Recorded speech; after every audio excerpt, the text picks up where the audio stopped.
한번 따라합시다. 화평하게 하는 자의 행복. 바울이 편지마다 은혜와 평강이 있을지어다 하죠. 은혜는 카이레인. 헬라인들은 은혜를 항상 인사에 넣어요. 그런데 히브리인들은 샬롬, 평강을 항상 비는 인사를 합니다. 그런데 히브리인들은 이 샬롬도 똑같이 하지 않고 일반적으로는 샬롬 한 번 하는데 조금 친하면 샬롬 샬롬 두 번 하고 정말 친하면 샬롬 샬롬 샬롬 세 번을 한답니다. 자, 우리 옆 사람에게 샬롬으로 한번 인사합시다. 샬롬.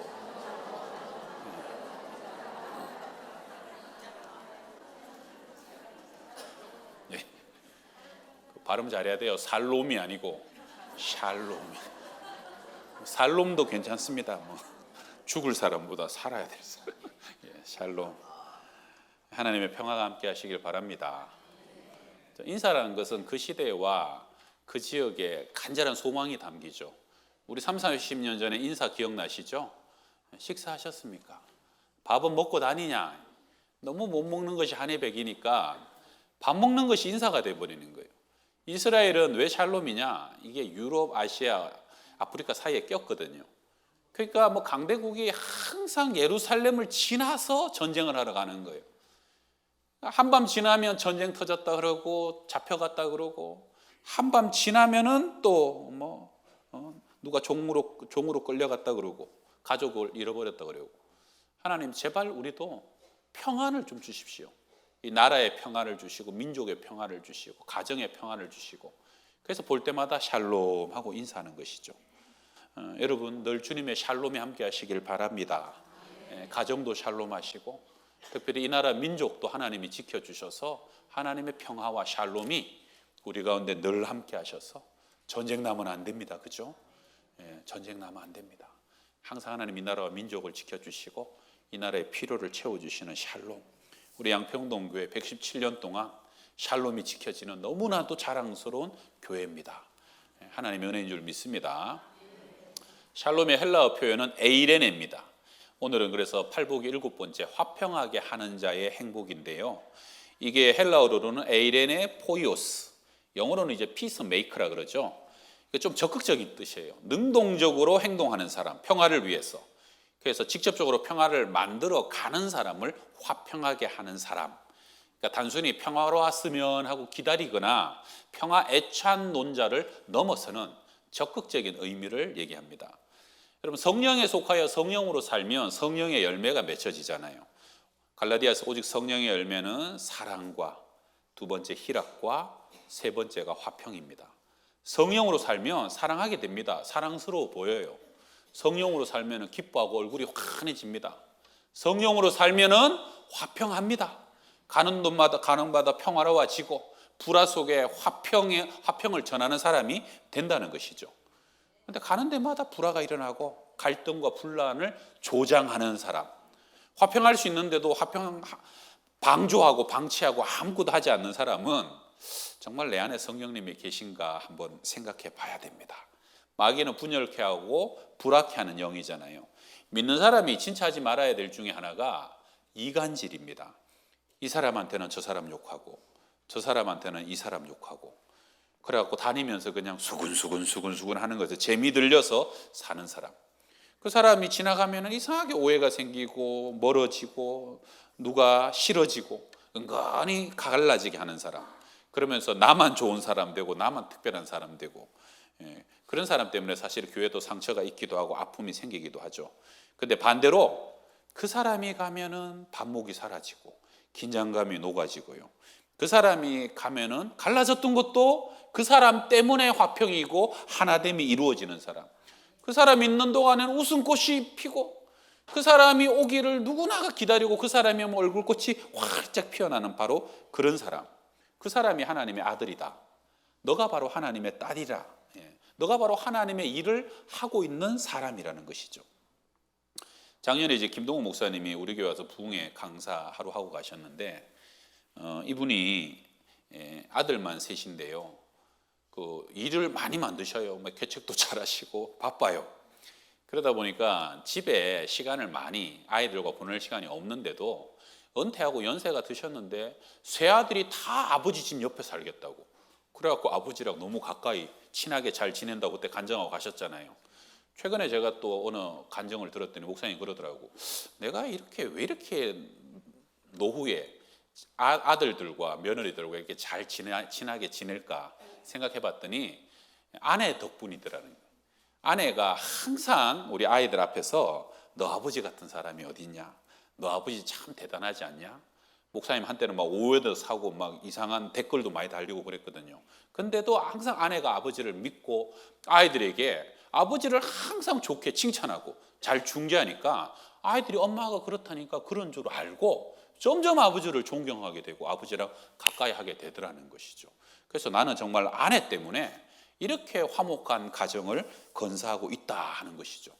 그렇게 사시는 우리 아내분들 손 한번 들어봐요. 훌륭하신 거죠. 근데 반대도 있죠. 너 아버지 같은 사람이 어디냐? 같은 말인데 느낌은 좀 다르죠. 여러분 피스메이커가 되시길 바랍니다.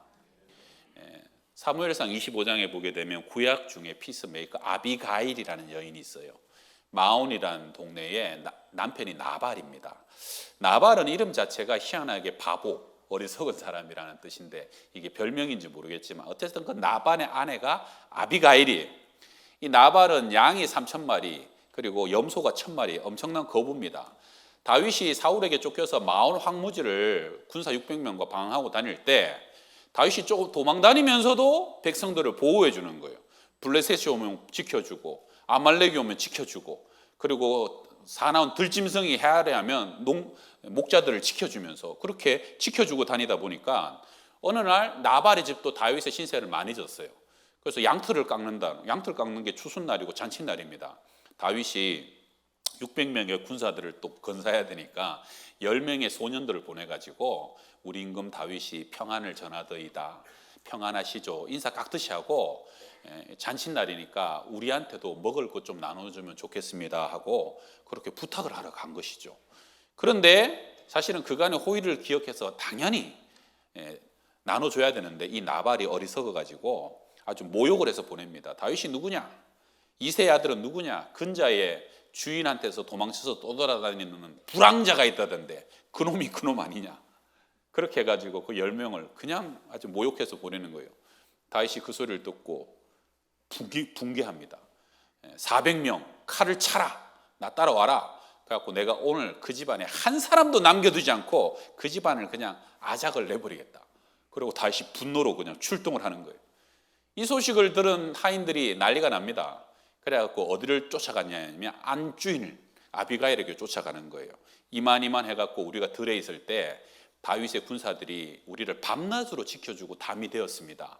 그런데 오늘 아침에 다윗의 심부름꾼들이 왔는데 바깥 주인이 이렇게 모욕을 해서 보내가지고 지금 큰일 났습니다 이러는 거예요. 우리 주인은 불량한 사람이라 이런 얘기 해봤자 아무 소용없는 거 잘 아시잖아요. 아비가일이 지혜로워요. 아주 신속하게 조치를 합니다. 떡 200덩이와 포도주 2가죽 부대, 양 5마리 잡고 거기다가 건포도, 곡식, 무화과 나귀에 다 실어가지고 자기가 낙이 제일 앞에 타고 마주오는 다윗을 향하여서 출발을 하는 거예요. 그래서 상기석에서 다윗 일행과 마주하게 됩니다. 다윗 일행을 보자마자 아비가일이 낙에서 내려가지고요 그 앞에 엎드리는데 이 성경에 보게 되면 아비가일이 이 총명하고 용모가 아름다운 여인이라고 이렇게 기록하고 있죠. 산중에서는 쉽게 만날 수 없는 너무 아름답고 환한 여자가 이 나귀에서 내려갔고 이 머리를 땅바닥에 조아리며 다윗에게 절을 하는 것이죠. 어느 목사님은 이걸 뭐라고 표현했냐면 살기가 가득한 장정 400명이 칼을 차고 산길을 걸어가는데 갑자기 장미꽃 같은 여인이 그냥 꽃송이가 떨어지듯이 나귀에서 내려서 땅에 엎드러지는데 그 여인의 아름다운 향기가 살깃띤 장정의 살기를 전부 다 덮어버렸다. 그러면서 이 아비가일이 아주 조목조목 지혜롭게 다윗에게 얘기합니다. 나발이라는 이름 자체가 어리석다는 거 아닙니까? 내 남편이지만 그런 사람 때문에 뭘 이렇게 분개하십니까? 두 번째, 앞으로 당신은 이 나라의 임금님이 되실 분인데 이래가지고 그 집안 쑥대밭 만드니라고 아무 아무 잘못 없는 사람들까지 다 죽여버리면 당신의 지금까지 훈련받고 연단 받는 것에 큰 오점이 남겨지지 않겠습니까? 지금 사실 다윗이 잘 듣고 보니까 이게 아비가일을 통해서 하나님이 하시는 말씀이에요. 다윗, 네가 누구냐? 너가 어떤 사람이냐? 왜 너답지 않게 그런 사람 때문에 그렇게 분개를 하고 자신을 다스리지 못하느냐? 너가 이것으로 인해서 너의 삶에, 이 연단의 삶에 왜 그런 큰 오점과 과오를 남기려고 하느냐? 다윗, 나발같이 어리석은 사람도 너가 품고 보호해야 할 너의 백성이다. 사실 다윗은 그 바로 앞장 사무엘상 24장에서도 사울이 다윗 잡겠다고 3,000명을 데리고 다윗 쫓아다닐 때 그 다윗이 굴 속에 있는 줄도 모르고 사울이 굴 속에 볼일 보러 들어가잖아요. 그때 옆에 군사들은 기회입니다. 한 방에 죽여버려야 됩니다. 근데 다윗이 뭐라 그럽니까? 기름 부음 받은 자 건드리지 마라. 그래서 칼로 옷자락만 살 베내는 거예요. 굴 밖으로 정확히 떨어지니까 사울 임금님 이거 보라고, 내가 당신 죽이려는 말을 왜 믿냐고, 죽였으면 이렇게 죽지 옷자락만 뱉겠냐고. 그랬더니 사울이 그때 울면서 나는 너를 학대하는데 너는 나를 이렇게 선대하는구나, 너를 다시는 안 괴롭히겠다 맹세까지 했는데 또 다윗을 잡으러 쫓아다니는 거예요. 다윗이 그 속에서 분노가 있었는데 사울을 향해서는 그 분노가 터지지 않았는데 이 나발을 향해서 분노가 터져버린 거예요. 감히 시골 졸부주제에 군대 장관까지 했던 나를 이렇게 대접을 해, 모욕을 줘? 그러면서 불같이 불타오르는데 그 불타오르는 불덩이로 그 집안을 쑥대밭 만들려고 가는데 아비가일이 그 모든 것에 중재하며 다시 화평을 이루게 된 것이죠. 아비가일이 또 이런 말까지 합니다. 사람이 일어나서 내 주를 쫓아 내 주의 생명을 찾을지라도 내 주의 생명은 내 주의 하나님 여호와와 함께 생명 싸개 속에 쌓였을 것이요, 내 주의 원수들의 생명은 물매로 던지듯 여호와께서 그것을 던지시리이다. 다윗은 안 그래도 지금 죽음의 두려움 속에서 그것 때문에 너무 힘들어하는데 다윗의 속마음까지 그 여인이 터치를 하고 위로를 하는 거죠. 다윗이 여기서 순간적으로 빡쳤다가 제정신을 찾습니다. 그리고 뭐라 그러냐면 너를 보내신 하나님을 찬송할지로다. 이 아비가일의 이름의 뜻이요, 하나님의 기쁨이란 뜻이에요. 피스메이커, 하나님의 기쁨이 되고 하나님의 아들과 하나님의 딸의 역할을 하는 것이 바로 이런 아비가일 같은 사람을 말하는 것이죠. 자, 오늘 본문 5장 9절 우리 같이 한번 읽어봅시다. 시작. 화평하게 하는 자는 복이 있나니 그들이 하나님의 아들이라 일컬음을 받을 것이요. 아멘. 교회는요, 분열만 되지 않아도 부흥합니다. 교회가 50년 세워지고 100년 세워져도 분열이 일어나면 몇 달 만에 1, 2년 만에 교회가 와장창 무너지고 수많은 성도들이 교회를 떠나죠. 언더우드에서 한국에 장로교가 전파되고 처음에는 장로교회도 하나의 교단이고 하나의 노예였다가 장로교가 빨리 부흥됐어요. 그래서 여러 노예가 점점 생기기 시작했는데 안타깝게 어느 순간 분열이 되면서 지금처럼 고신파, 합동, 우리 교단 통합, 대신 많이 분열됐죠. 그 시작은 고려파, 고신이 분열되면서 시작됩니다. 해방되고 난 뒤에 이 교회들도 편안하게 재건이 되었는데 그때 신사참배에서 끝까지 견디고 옥고를 치렀던 목사님들이 이제 풀려나게 됐죠. 근데 이 경남노예, 그분들이 제일 많은 경남노예는 진통이 시작됩니다. 신사참배를 했던 친일파들이 그냥 그 옥고 치른 분들을 존중하지도 않고 여전히 경남노예 요직을 다 차지하고 오히려 신사참배한 사람들을 이게 조금 경히 여기는 것이죠. 결국은 그 속에서 싸움이 일어났는데 경남노회만 총대가 둘이 돼갖고 1950년 4월 6.25가 일어났던 해죠. 그때 제36회 총회에 싸움판이 벌어졌는데 이 완전 난장판이 됩니다. 총회에 신발이 날아가고 입에 담을 수 없는 욕과 고성들이 오가는데 다 목사님 장로들이에요. 근데 이게 회의가 제어가 안 되는 거예요. 결국은 경찰이 출동해요. 총회. 그래도 안 말려지니까 총을 겨누면서 그만하라고. 그래갖고 싸움이 말려지는, 그러면서 비상정회가 선포됩니다. 교회 사가가 뭐라고 기록되냐면 이는 실로 한국교회 70년 사상 처음 보는 대수치적 사건이었다. 그 다음에 이어지는 기록이 뭐냐면 그 후 2달 만에 6.25가 터졌다. 여러분, 교회가 기도 안 하고 교회가 그 에너지를 쌓으니까 나라가 2달 만에 6.25 전쟁이 터져갖고 민족 상잔에 피 흘리는 그런 고통이 시작된 것. 이것이 교회의 책임 아니겠냐고 그걸 지금 고발하는 거죠. 여러분 세계 교회 분열, 세계 교회사를 연구해 보면 수많은 분열이 있는데 그중에 정말로 어쩔 수 없는 분열은 두 번밖에 없다라고 교회사가들이 정의를 합니다. 첫 번째는 언제냐? 로마 캐톨릭 교황청의 부패 속에서 루터를 중심으로 종교개혁을 일으켜가지고 거룩한 교회가 개혁교회로 분열된 거 한 번. 그 다음에 두 번째는 독일이 히틀러 밑에서 모든 교회들이 히틀러 잘한다고 어영교회로 찬양할 때 보네퍼를 중심으로 한 고백교회가 아니다라고 분열되어서 분리되어 나온 것. 그 두 번 빼고 나머지는 뭐냐? 전부 다 사람의 욕심 때문에 일어난 분열이다라고 대부분 그렇게 얘기합니다. 명분을 말하지만 실상은 네 편, 내 편, 편을 가르는 것이고 이기적인 욕심이 그 속에 깊이 감춰져 있는데 나도 모르고 너도 속으면서 그러면서 그것이 마치 명분이 있는 것처럼 싸운 분열이 아니었냐 하는 것이죠. 그러면서 이제 20세기의 위대한 신학자 칼 바르트는 교회를 하나 되게 하는 가장 큰 원동력이 뭐냐? 교회의 일치는 동일한 복음과 동일한 주님과 동일한 성령에 의한 일치다. 교회가 왜 분열되느냐? 한 분 주님의 말씀을 따르지 않고 한 성령의 음성을 듣지 않으니까 교회는 갈라지는 거 아니냐? 인간의 이기심이 전하는 말, 자기 정파의 유익을 위하고 인간의 욕심을 따르는 말을 따라가기 때문에 교회는 갈라지고 분열되는 것이다.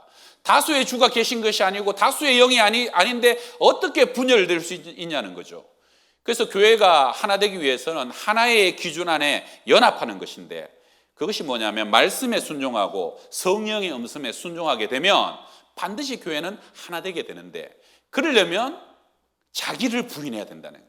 나의 욕심과 이기심, 나의 자랑을 내려놓고 성령의 음성을 듣고 말씀을 쫓아가게 되면 교회는 반드시 하나 되고 그래서 교회는 그 주님의 음성을 듣는 성령의 사람을 지도자로 세워야 되고 말씀을 쫓아 순종하고 복종하는 말씀의 사람을 지도자로 세워올 때 교회 하나 되면 깨어지지 않게 된다는 겁니다. 여러분 빌립보서에 보게 되면 빌립보서는 시종일관 기쁨의 서신이라 바울이 제일 많은 기쁨과 칭찬을 옥중에서도 칭찬하는 교회인데 그런 빌립보 교회에도 두 여인이 그렇게 싸웠던가 봐요. 그래서 바울이 4장에서 뭐라고 부탁하냐면 내가 유오디아를 권하고 순두개를 권하노니 주 안에서 같은 마음을 품어라. 유오디아 순두개가 집사님이었는지 권사님이었는지 모르겠어요. 근데 두 사람이 그렇게 분열하고 반목하고 갈등을 하다 보니까 제발 유오디아야 순두개야 주님 안에서 같은 마음을 품어라. 내 입장 너 입장이 아니라 예수의 마음을 품고 예수 안에서 하나가 되어라 하는 것이죠. 여러분 부부도요 살다 보면 갈등이 생기고 어려움이 생깁니다. 그들이 하나 될 수 있는 비결은 뭐예요? 아무리 갈등이 생기고 어려움이 생겨도 아내가 기도하는 사람이고 남편이 기도하는 사람이면 성령께서 그 둘을 하나 되게 하신다는 거예요. 하나님의 말씀 안에서 다시 회복되게 하신다는 것이죠. 여러분 이 나라의 하나됨이 어디 있습니까? 위정자들이 내가 잘되고 내 이름이 드러나고 우리 당이 권력을 잡기 위함을 넘어서 정말로 나라를 사랑하고 민족을 사랑하고 조국의 번영을 위하는 마음이 앞선다면 그 애국심 안에 하나가 될 것이고 또한 그들이 만약에 하나님을 두려워하고 경외하는 마음이 있다면 하나님 때문에 하나됨을 이룰 수밖에 없다는 거 아닙니까? 샬롬에도요 여러분 4가지 종류가 있는데 샬롬은 에덴 동산에서부터 이 샬롬이 하나하나씩 깨어지는데 첫 번째는 하나님께 범죄하고 따먹지 말라는 선악과를 따먹으로 하나님과 멀어지죠. 죄가 하나님과 사람 사이를 가로막아 버립니다. 하나님과의 샬롬이 깨어지니까요 자기 자신이 부끄러워요. 자기 자신을 수치스럽게 여기고 자기 자신 안에 자아의 샬롬이 깨어집니다. 자기 안에 있는 아름다움을 보지 못하는 눈이 됩니다. 수치의 눈을 가진 거죠. 그러다 보니까 아담이 뭐라 그래요? 하나님이 주신 저 여자 때문에 내가 먹었다고. 사람과의 부부와의 관계가 깨어지고요. 그리고 가인이 아벨을 때려 죽이면서 사람과 사람 사이의 샬롬이 깨어지는 것이죠. 마지막으로 그렇게 되니까 땅이 가시와 엉겅퀴를 내면서 사람과 자연, 사람과 생태와의 샬롬이 깨어지게 되더라는 겁니다.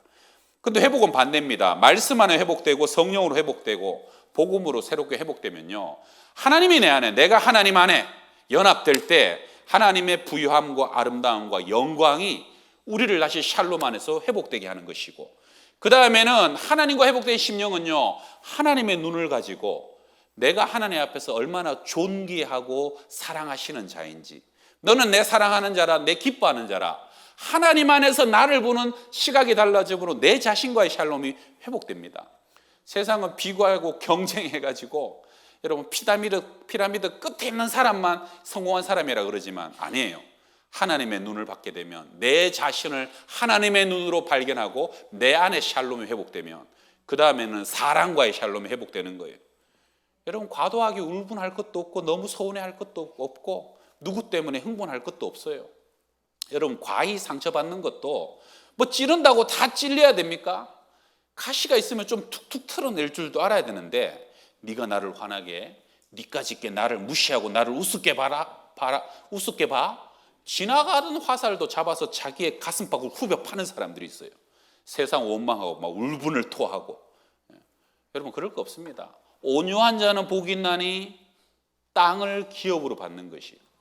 하나님 때문에 참고 온유하고 기다리면 마지막에는 목소리 큰 사람이 아니라 그 온유한 사람이 땅을 기업으로 받게 되고 마지막에 승리하게 하시는 거예요. 사람이 좀 몰라주면 어때요? 사람이 좀 서운하면 어때요? 사람이 못 갚은 건 하나님이 갚아주신다는, 그게 우리의 믿음 아닙니까? 사람은 사랑의 대상이 믿음의 대상이 아니고 사랑의 대상일 뿐이다. 그래서 하나님이 우리 안에 계시면 하나님의 시각 속에 사랑과 사람과의 샬롬이 회복되게 되면 마지막으로 그 회복된 그 은혜가, 그 샬롬이 온 세상과 삼남 만성으로 흘러가고 퍼져가는 것이죠. 여러분, 예수 믿으면요, 영혼이 잘 되고 그 다음에 범사가 잘 됩니다. 여러분, 부흥이 일어나게 되면요, 그 지역의 농산물 수출량이 달라지고요. 예수 믿는 나라들 보세요, 다 잘 삽니다. 하나님의 은혜 가운데 영과 육이 부강해지는 것이 하나님의 종국적인 뜻이라는 것입니다. 삼남 만상이 하나님의 나라로 샬롬의 은혜가 임하는 것, 이것이 종국적인 하나님의 뜻이라는 것이죠. 바울은 빌립보 옥중에 있을 때 사람들이 바울이 감옥에 갇히는 것을 보고 경쟁자들이 비방합니다. 바울 혼자 교회 세우고 혼자 잘 나가니까 바울의 갇힌 것에 괴로움을 더하게 할 줄로 알고 투기와 분쟁으로 바울 갇혔으니까 우리가 더 열심히 전도하고 더 복음 전해가지고 이제 진짜 대단한 사역자가 누군지 한번 보여주자, 이러면서 투기와 분쟁으로 복음 전하는 사람들이 있었어요. 그때 바울이 옥중에서 뭐라 그럽니까? 바울이 이렇게 얘기합니다. 그러면 무엇이냐? 거칠애로 하나 참으로 하나 무슨 방도로 하든지 전파되는 것은 그리스도니 이로써 나는 기뻐하고 기뻐하리라. 나는 옥에 갇히고 오해를 받아도 그렇게 해서 복음만 전해진다면, 그렇게 해서 교회만 세워지고 하나님의 영광만 드러난다면 나는 그것 때문에 기뻐하고 또 기뻐하겠다는 거예요. 여러분, 진정한 샬롬은요, 자기 부인에서 일어나요. 내 자신을 부인하고 내 자신보다 교회를 더 귀히 여기고 하나님의 영광을 귀히 여기고 복음을 귀히 여기고 말씀을 귀히 여기면요, 반드시 그런 사람을 통해서 하나됨과 연합한 샬롬은 이루어질 수밖에 없다 하는 것이죠. 키워드로 푸는 성경 사복음서에서 이 7번째 복, 화평케 하는 자를 풀이하기를, 다투는 사람을 화해시키려고 애쓰는 사람, 이 복의 요점은 하나님의 복을 경험한 제자들이 다른 사람들과 바른 관계를 유지하기 위해서 할 수 있는 모든 일을 해야 한다는 것이다. 애쓰고 그 관계 회복을 위해서 모든 것을 하기를 주저하지 않는 사람이 화평하게 하는 사람이라는 뜻인데요. 여러분, 제가 하나 여쭤볼게요. 싸우는 사람들 사이에 끼면은 여러분 힘들어요, 편안해요? 힘들죠.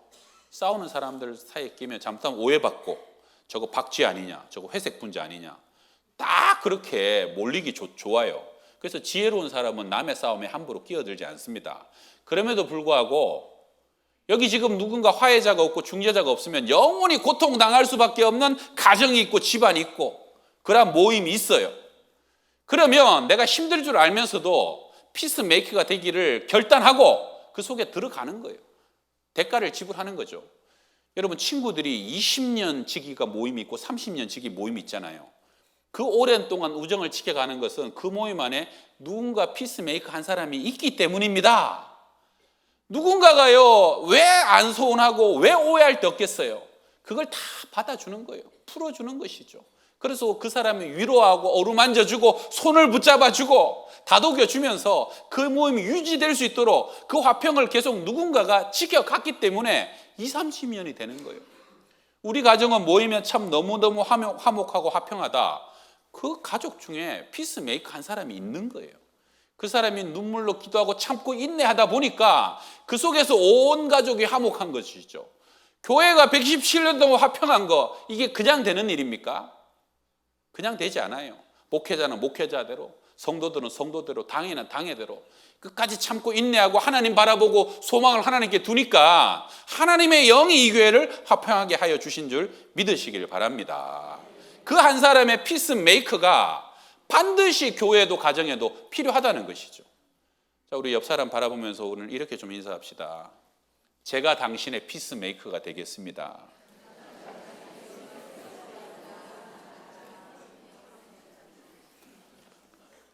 진짜입니까? 피스메이커가 되시겠습니까? 피스메이커가 되려면요, 겸손해야 되고요, 온유해야 되고, 마음이 넓어야 됩니다. 오래 참아야 돼요. 말도 절제하고 비밀도 지켜줘야 되고, 좀 바보 취급당하고 손해보는 것 같아도 그럼에도 감수하고, 나는 속이 없는 것 같아 이런 말 하고 싶어도 한 번 더 참고, 무엇보다도 성령 충만해야 됩니다. 예수 닮고 날마다 하늘의 소망을 두고 살아가셔야 됩니다. 평화 평화로다 하늘 위에서 내려오네 그 사랑의 물결이 영원토록 내 영혼을 덮으소서. 우리 4절 같이 합시다. 이 땅 위에 험한 가는 동안 참된 평화가 어디 있나 우리 모두 다 예수를 친구 삼아 참 평화를 누리겠네.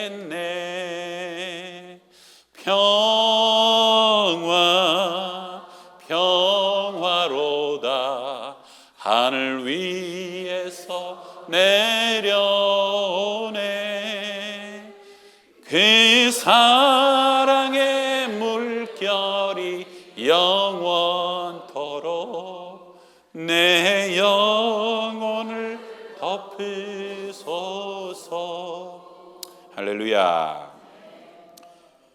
우리 주님이 십자가 지시기 전에 제자들을 모아놓고 마지막 하신 말씀입니다. 평안을 너희에게 끼치노니 곧 나의 평안을 너희에게 주노라. 내가 너희에게 주는 것은 세상이 주는 것 같이 아니하리라. 너희는 마음에 근심하지도 말고 두려워하지도 말라. 주님이요, 부활하고 난 뒤에 제자들이 부활한지도 못 믿고 문 걸어 잠그고 두려워서 콕콕 숨어 있는데 문도 안 열렸는데 제자들 사이에 탁 나타나갖고 제일 먼저 하신 말씀이 뭡니까? 너희에게 평강이 있을지어다. 부활의 증인으로 살아간다는 것은 주님 때문에 내가 평안한 것입니다. 환난과 풍판이 없을 수 없으나 주님 바라보니까 내 안에 평안한 겁니다. 그리고 그 평안을 세상에 전해주고 나눠주는 사람으로 평화의 도구로 살아간다는 것, 이것이 예수 믿는 것이죠. 그래서 이사야 52장 좋은 소식을 전하며 평화를 공포하며 복된 좋은 소식을 가져오며 구원을 공포하며 시온을 향하여 이르기를 내 하나님이 통치하신다 하는 자의 산을 넘는 발이 어찌 그리 아름다운가. 옛날 복음 찬양인데 아시는 분이 있을지 모르겠어요. 세상은 평화 원하지만 전쟁의 소문도 늘어간다. 이 모든 인간 고통 두려움 뿐 그 지겨움 끝없네. 그러나 주 여기 계시니. 그 다음 가사가 우리가 아들 믿을 때에 그의 영으로 하나 돼. 우리가 아들 믿을 때에 그의 영으로 하나 돼. 하늘새 하나가 된다는 놀라운 가사죠. 세상은 평화 원하는데 애쓸수록 전쟁의 소문이 더 늘어간다는 거예요. 평화 원하지 않는 사람이 없어요. 근데 애쓸수록 반목하고 갈등하고 오해하고 이 모든 인간 고통, 두려움과 지겨움이 끝이 없는데, 그러나 주님 여기 계시니 우리가 주 예수를 믿을 때 그 성령의 영 안에서 하나가 된다는 것이죠. 마침내 하나됨이 이루어지는 것, 샬롬이 이루어지는 것, 그것은 말씀의 은혜고 성령 안에서 하나 될 수 있는 것인 것을 믿으시길 바랍니다. 그래서 여러분, 우리는 샬롬의 사람으로 세상 가운데 평화를 전하는 거예요. 그래서 전도하는 것이고, 나아가서 우리 안에 있는 세상이 줄 수 없는 샬롬을 저들에게 보여주는 것이죠. 여러분, 세상 나가보십시오. 직장이 얼마나 치열합니까? 약육강식이라 능력 없고 힘없는 사람은 다 쫓겨날 수밖에 없는 것이죠. 사자굴에 어린이가 손 놓고 장난쳐도 물지 않고 어린아이들과 독사들이 함께 누리는 참 평화와 샬롬의 나라는 성령 안에서, 하나님의 말씀 안에서 이루어지는 나라고, 저와 여러분이 우리 안에 있는 그 샬롬을 세상에 보여주고 전파하고, 그들을 또한 이 샬롬으로 초청하여서 정말로 평화를 원하지만 전쟁의 소문과 그 지겨움 속에서 고통당하는 인생들을 참된 평화로, 가정의 평안과 관계의 평화로, 하나님과의 평안으로, 그리고 온 세상이 이 샬롬 안에 충만한 나라로 이루어지는데 평화의 도구 되시기를, 피스메이커 되시기를 주의 이름으로 축원합니다. 기도하겠습니다.